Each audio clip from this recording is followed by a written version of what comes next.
cost or support. These women cost us a lot. Why do they want menstrual leave? They also have maternity leave. Later, they want special attention for menopause. The company's wise financial plan is to let the women go home and hire the man. Men do not have such problems. A question. When a woman gets her period at home, do you kick her out or support her? Can the world be considered as one big family where the human dignity of women is preserved as a member of the family?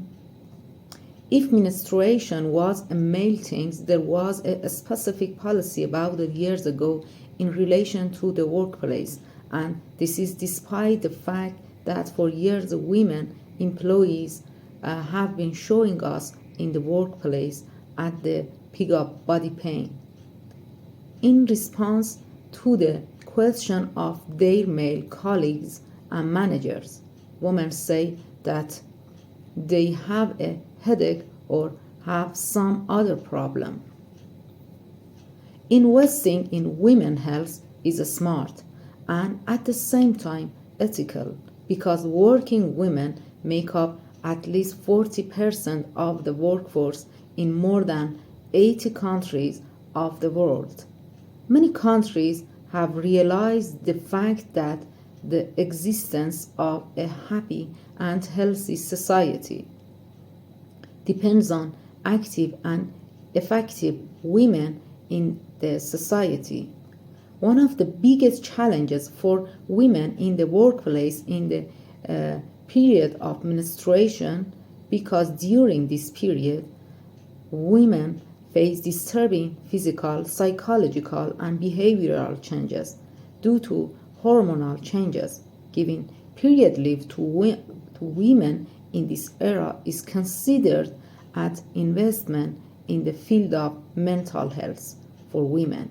Many countries such as Indonesia, Japan, Vietnam, South Korea, Taiwan, some states in China, and Spain have implemented this investment model. In other parts of the world, menstrual leave is mostly regulated by the internal policies of each business. In many countries, menstruation is still a taboo. It is difficult for women to share the reason for leave with business managers, who are also mostly men, and they prefer to take sick leave. In many parts of the world, when a woman buys a sanitary napkin from a store, she puts it in a dark bag so that it cannot be seen inside. Critics of the leave see it as evidence of women's efficiency in the workplace and call it sexism, saying it will discourage employers of hiring women and may lead to a gender pay gap. Among the other reasons are unwanted consequences, such as entering the private sphere of individual and expenses related to the public social security budget. Supporters of leave consider the function of this type of leave to be similar to maternity leave and consider it to promote gender equality.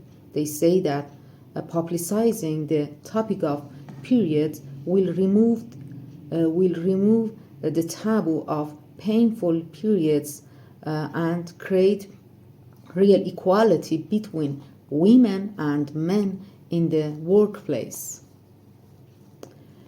Women are needed in various positions.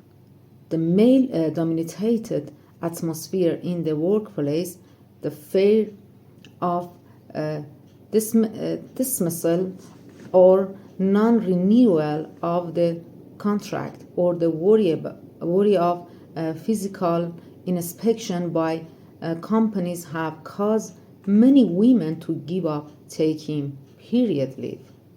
One of the most important characteristics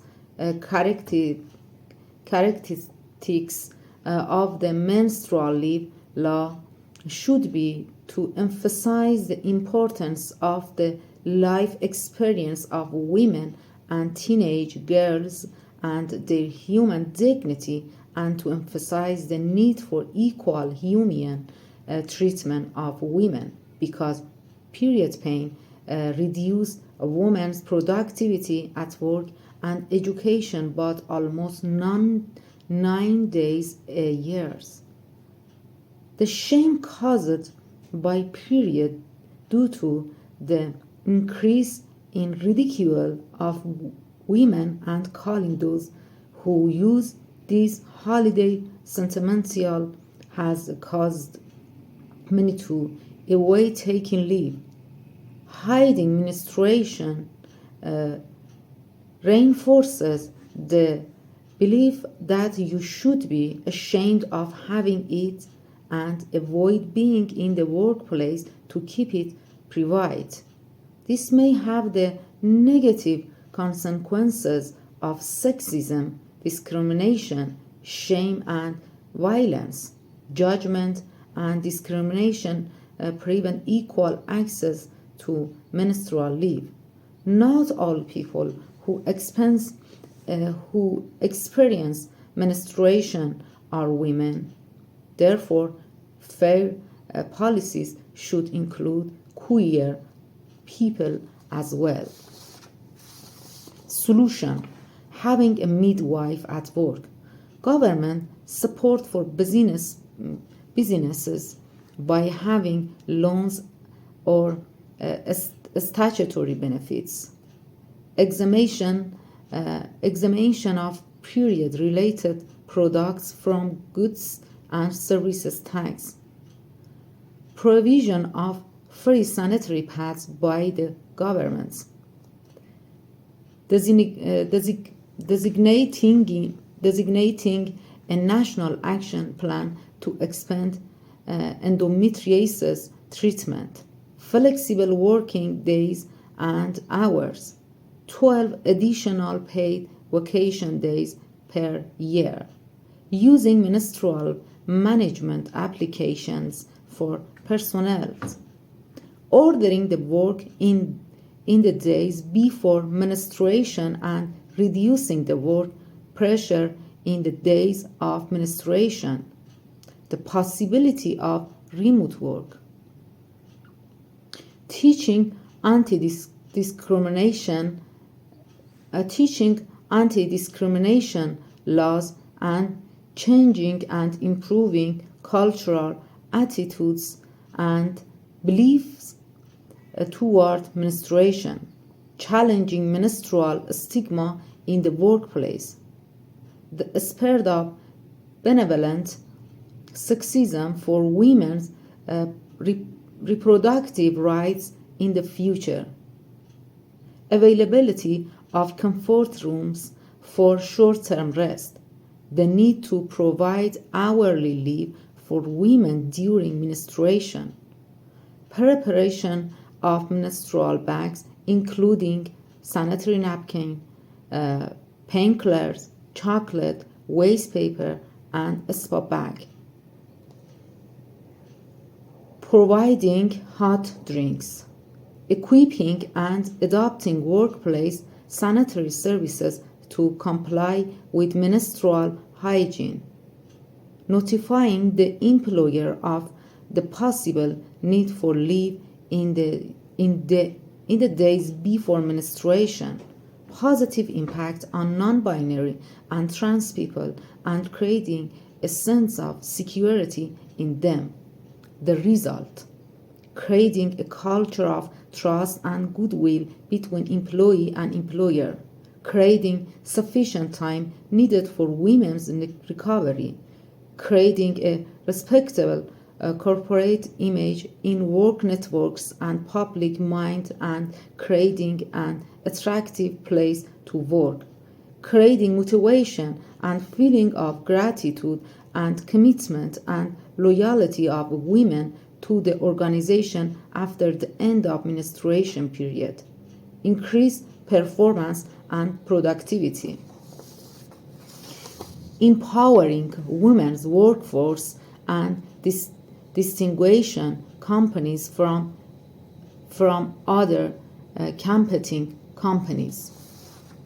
A question: when a woman gets her period at home, do you kick her out or support her? Can the world be considered as one big family where the human dignity of women is preserved as a member of the family? Thanks.